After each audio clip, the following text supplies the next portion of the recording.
When spring rolls around and those bright yellow dandelions start popping up all over your lawn, what's the first thing you want to do? Rip them out, grab the weed killer, maybe declare war on your yard?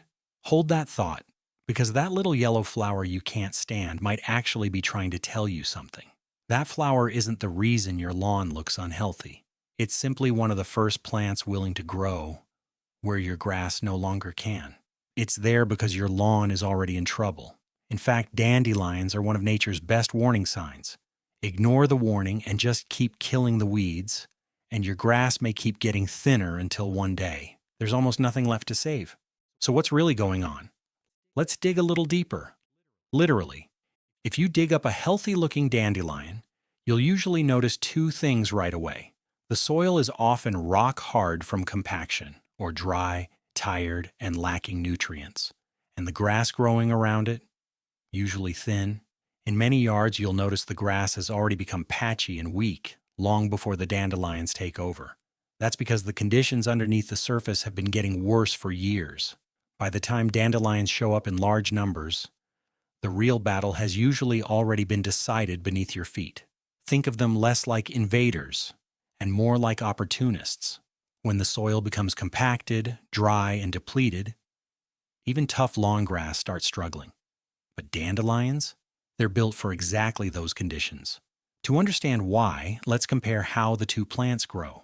Most lawn grasses have shallow, fibrous roots that stay just a few inches below the surface. They rely on loose soil with plenty of air, moisture, and nutrients. But after years of foot traffic, mowing, heavy equipment, or poor watering habits, that soil gets squeezed tighter and tighter. The tiny air pockets disappear. Grass roots can't get enough oxygen, water can't move properly, and the roots slowly begin to suffocate. Dandelions play by completely different rules. Ecologists call them a pioneer species. In other words, they specialize in surviving where other plants fail. Instead of lots of tiny roots, a dandelion grows one thick taproot that works like a giant drill. It pushes deep through compacted soil until it reaches water that grass roots simply can't reach. It also stores energy underground, which is why the same plant keeps coming back year after year, even after a rough winter. Then, once patches of grass begin dying, the dandelions don't create the empty spaces, they simply move into them. Now that's only half the story. Some gardeners will tell you, just leave the dandelions. Their roots naturally aerate the soil. That sounds great, and there's actually a little truth behind it. When a dandelion dies, its taproot leaves behind a narrow channel that can slightly improve drainage and add a tiny bit of organic matter. So yes, it does help, a little. But here's the part people often leave out. A few dandelions cannot fix an entire lawn, not even close. Severe soil compaction is a huge physical problem. Hundreds of tiny root holes scattered across thousands of square feet barely make a dent. Those taproots evolved to keep the dandelion alive, not to volunteer as your lawn care crew. If you're depending on dandelions to aerate your yard, your lawn is probably asking for much bigger help. And that's exactly why pulling weeds or spraying herbicides rarely solves anything. Here's why. Dandelion taproots break incredibly easily. Snap off even a tiny piece, less than an inch long, and it can grow into an entirely new plant. Congratulations! You accidentally planted another dandelion, but let's say you managed to remove every single one. What do you have left? Bare dirt, and the exact same compacted soil that attracted them in the first place. Bare soil almost never stays bare for long. The moment sunlight reaches bare soil, thousands of dandelion seeds, or weed seeds, that have been waiting underground for years get their chance. As long as the soil stays unhealthy, the weeds will keep coming back again and again. Now that doesn't mean dandelions are villains. Far from it. Early in spring, when very few flowers are blooming, they provide valuable food for bees and other pollinators waking up after winter. Leaving a few scattered around the yard can actually help local wildlife. Most people stop the story there, but the bees don't. Dandelions aren't the perfect bee food many people assume they are. Their pollen is plentiful, but relatively low in protein and missing several essential amino acids that developing honeybee larvae need. Think of it this way. For bees, dandelions are a little like fast food. They'll keep you going when nothing else is available, but you wouldn't want to live on burgers and fries forever.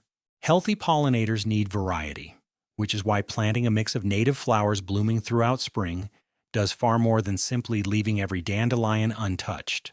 So, what should you actually do when dandelions start appearing? Here's a simple rule. Pay attention to how many you have, not just the fact that they're there. If your lawn is thick, green, and only has a handful of dandelions around the edges, relax. They're not an emergency. They're just part of a living ecosystem. But if dandelions are spreading across large sections of your yard and replacing healthy grass, that's your lawn waving a giant red flag. Because at that point, the weeds aren't the problem, they're the symptom. So instead of fighting the symptom, fix the cause. Here's how. Step 1. Check for soil compaction. Grab a regular flathead screwdriver, push it into slightly moist soil. If you can't easily get it about 4 inches or 10 centimeters into the ground, your soil is probably badly compacted. That's what the dandelions are responding to.